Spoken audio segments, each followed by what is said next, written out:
Ketika Anda memikirkan Arab Saudi, apa gambaran pertama yang melintas di kepala Anda?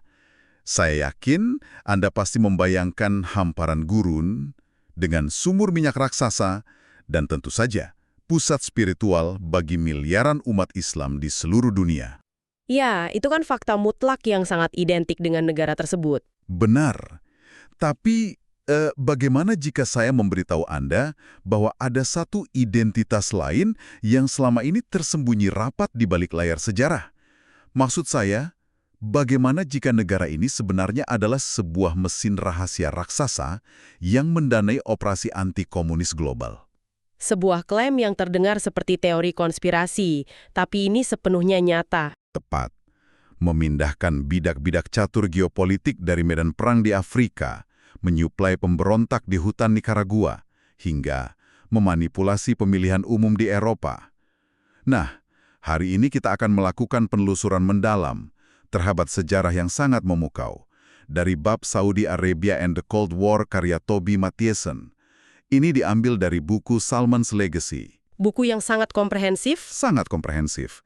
Dan misi kita di sesi kita hari ini adalah membongkar arsitektur bayangan bagaimana Arab Saudi itu bukan sekedar kasir pengekspor minyak, melainkan salah satu perancang dan pemodal utama di balik layar selama Perang Dingin. Tapi sebelum kita menyelami labirin sejarah ini, ada satu catatan awal yang sangat penting untuk Anda yang sedang mendengarkan.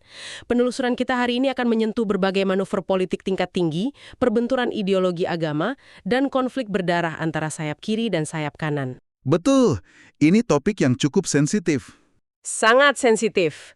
Oleh karena itu, kita akan membedah semua dinamika ini secara murni berdasarkan teks sumber yang ada, dengan kacamata yang sepenuhnya netral.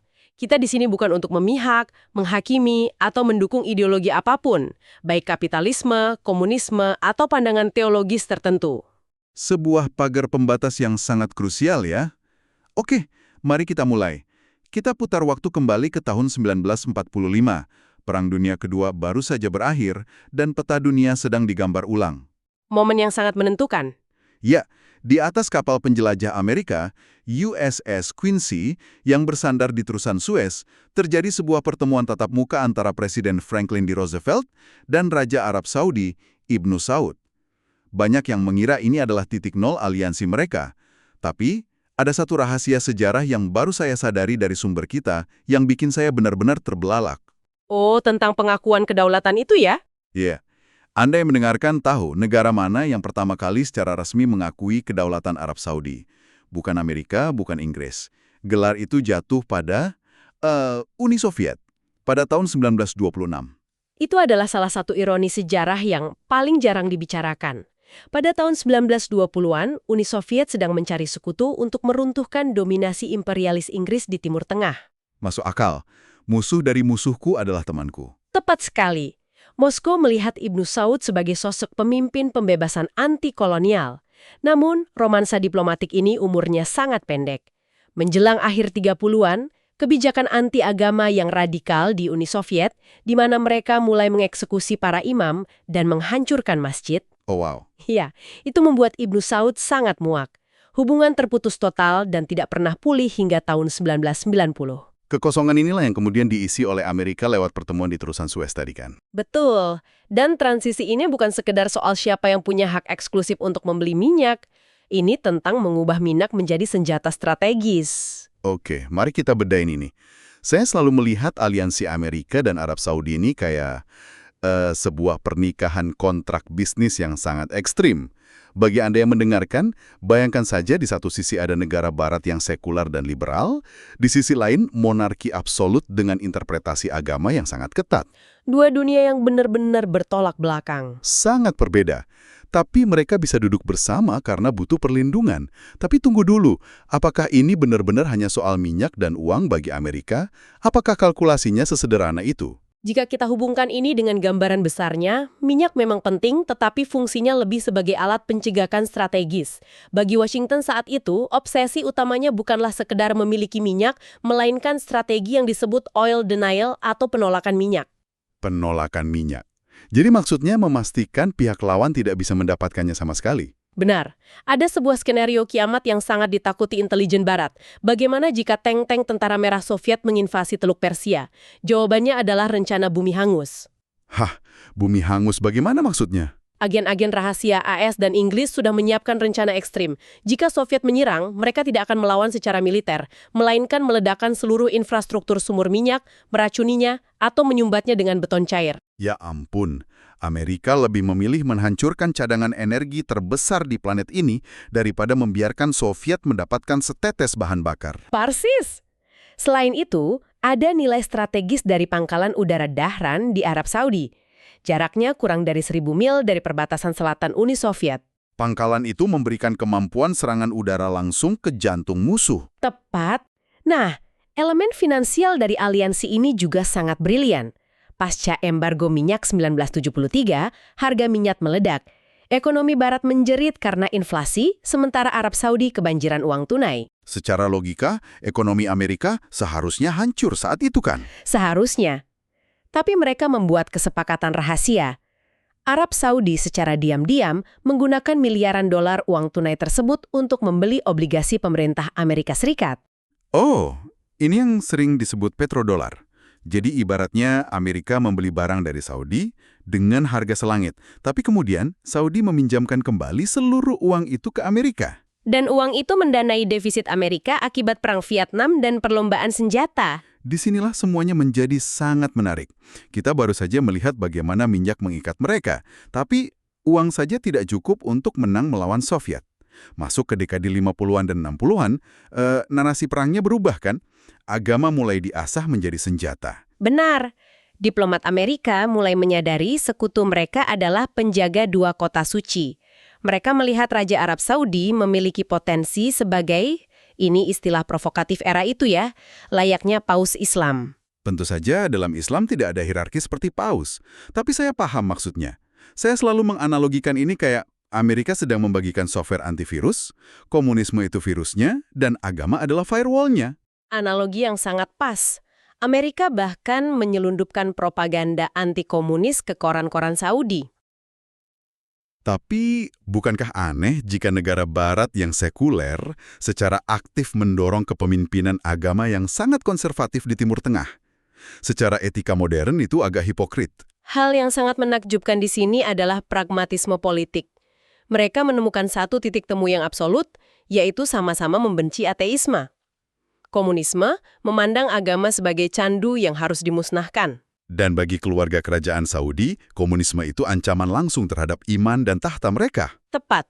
Dan ini membawa kita ke Perang Dingin Arab dari tahun 50-an hingga 1967. Di satu kubu ada monarki konservatif, di kubu lain ada Republik Revolusioner Sosialis dukungan Soviet, seperti Mesir di bawah Gamal Abdel Nasser. Mesir saat itu sangat agresif ya. Mereka bahkan menjatuhkan senjata dari udara untuk pemberontak di dalam wilayah Saudi. Ya, itu terjadi selama Perang Proksi di Yaman tahun 1962. Secara domestik, represi di Provinsi Timur Saudi juga dibantu oleh Amerika. Nah, bagian ini gila sih. Di Provinsi Timur, tempat minyak dipompa, muncul gerakan buruh sayap kiri. Dan ternyata CIA menyusupkan agennya yang menyamar di perusahaan minyak Aramco untuk membantu Saudi memberangus kaum kiri. Sebuah operasi intelijen tingkat tinggi. Kerjasama ini kemudian melahirkan institusi global.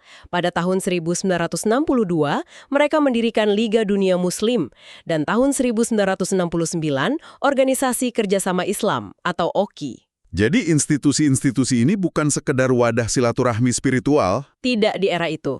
Ini adalah instrumen geopolitik. Dana mengalir untuk membangun masjid dan mendistribusikan literatur untuk menyampaikan satu pesan. Islam dan sosialisme tidak bisa hidup berdampingan. Kongres AS mulai membatasi pendanaan operasi rahasia CIA. Jadi terjadilah perang bayangan di luar Timur Tengah. Disinilah muncul sosok Kamal Adham, kepala intelijen Saudi. Salah satu tokoh kunci yang jarang dibahas di buku sejarah. Benar sekali, prestasinya pada tahun 1972 sangat krusial. Dia berhasil membuat Presiden Mesir, Anwar Sadat, mengusir ribuan penasihat Soviet dan membelot ke kubu Amerika. Mengubah haluan Mesir itu pukulan telak buat Moskow. Setelah itu, muncullah inisiatif yang namanya benar-benar kayak organisasi rahasia di film James Bond, Klub Safari atau Safari Club. Safari Club ini adalah aliansi intelligence antara Prancis, Arab Saudi, Mesir, Maroko, dan Iran. Tujuannya murni untuk melawan komunisme di Afrika, beroperasi di luar pengawasan formal hukum Barat. Mereka mendanai senjata di Somalia untuk melawan Ethiopia, lalu masuk ke Chad dan Angola. Tapi ada yang mengganjal buat saya. Saya bisa mengerti keterlibatan negara Timur Tengah, tapi mengapa negara Eropa seperti Prancis mau bergabung dalam klub safari ini bersama Arab Saudi? Kepentingan kolonial. Prancis memiliki sumber daya alam dan bekas jajahan di Afrika yang terancam oleh faksi Marxis. Mereka punya jaringan intelijen terbaik di sana. Tapi mereka sedang resesi dan tidak punya uang. tepat sekali. Sementara Arab Saudi punya dana tanpa batas dari petrodolar, tapi tidak punya pengalaman perang gerilya di Afrika. Keduanya saling melengkapi secara sempurna. Dan operasi rahasia ini tidak berhenti di Afrika. Teks sumber kita menyebutkan Saudi mendanai pemberontak kontra di Nicaragua hingga 32 juta dolar. Mereka juga mendanai Partai Demokrat Kristen di Italia untuk menjegal komunisme Eropa. Itulah skalanya. Sebuah monarki Timur Tengah membiayai operasi dari hutan Amerika Tengah hingga ke kotak suara di Eropa. Skala yang bikin merinding. Dan kesuksesan finansial Safari Club ini menjadi cetak biru untuk operasi pamungkas Perang Dingin. Kita masuk ke klimaksnya, invasi Soviet ke Afghanistan. Tahun 1979. Disinilah Arab Saudi meniru kesuksesan sebelumnya dengan mencocokkan pendanaan CIA secara dollar for dollar untuk mendanai mujahidin di Afghanistan. Ibaratnya untuk setiap dolar yang dikeluarkan Amerika, Saudi menyumbang jumlah yang sama persis. Dan angkanya mencapai miliaran dolar. Semua infrastruktur keagamaan yang dibangun sejak tahun 60-an digunakan untuk memobilisasi ribuan pejuang ke Afghanistan. Dan taktik itu berhasil. Soviet hancur, mundur, dan pada tahun 1990, Perang Dingin berakhir. Ancaman komunisme hilang, dan Saudi bahkan memulihkan hubungan dengan Soviet. Tapi, ini yang jadi masalah besar. Jadi, apa arti dari semua ini? Sebuah pertanyaan yang sangat berat.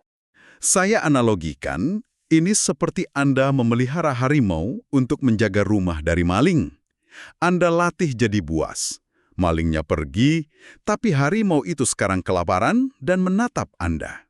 Tahun 1990, pasukan AS mendarat besar-besaran di Saudi saat Perang Teluk.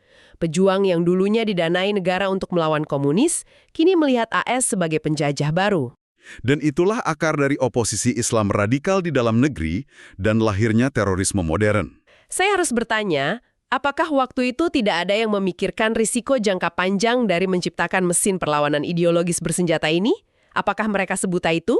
Ini memunculkan satu pertanyaan penting soal mentalitas krisis. Dalam urgensi Perang Dingin, fokus mereka murni pada satu hal, kehancuran Uni Soviet hari itu juga. Ancaman nuklir dan komunisme sangat nyata di depan mata. Jadi mereka tidak peduli apa yang terjadi 20 tahun kemudian? Menurut sekali tidak, ini memperlihatkan bagaimana sebuah solusi jangka pendek yang sangat sukses dalam lanskap Perang Dingin, tanpa disadari justru menciptakan arsitektur konflik bagi era selanjutnya. Sangat tragis. Nah, bagi Anda yang mendengarkan, mengapa penelusuran sejarah hari ini sangat penting? Karena Anda tidak akan bisa memahami geopolitik Timur Tengah hari ini atau kemitraan AS Saudi yang sering terlihat paradoks tanpa memahami rancang bangun dasar yang dicetak selama Perang Dingin. Semuanya saling terhubung secara presisi. Benar. Dan sebagai penutup, saya ingin meninggalkan satu pemikiran untuk Anda renungkan. Teks sumber tadi menyebutkan satu detail kecil yang luar biasa. Pada tahun 1988, Arab Saudi diam-diam membeli rudal balistik dari Tiongkok sama sekali tanpa memberitahu sekutu Amerika mereka. Tunggu, 1988, saat mereka masih bersekutu erat melawan Soviet? Ya, jika Perang Dingin masa lalu membentuk Arab Saudi menjadi raksasa finansial pro-Barat, bayangkan bagaimana posisi mereka saat ini menghadapi persaingan global semacam Perang Dingin baru antara Amerika Serikat dan Tiongkok. Wah, itu sudut pandang yang gila. Akankah mereka tetap setia pada pola lama sebagai sekutu finansial eksklusif Barat? Atau saat ini mereka sedang merancang aliansi tak terduga yang baru di balik layar? Itu adalah pemikiran penutup yang sangat provokatif dan bikin kita harus terus waspada membaca berita geopolitik. Luar biasa. Terima kasih banyak untuk Anda yang telah meluangkan waktu ikut menyelami dan membedah tumpukan sumber informasi bersama kami hari ini. Teruslah bertanya, dan sampai jumpa di penelusuran mendalam kita berikutnya.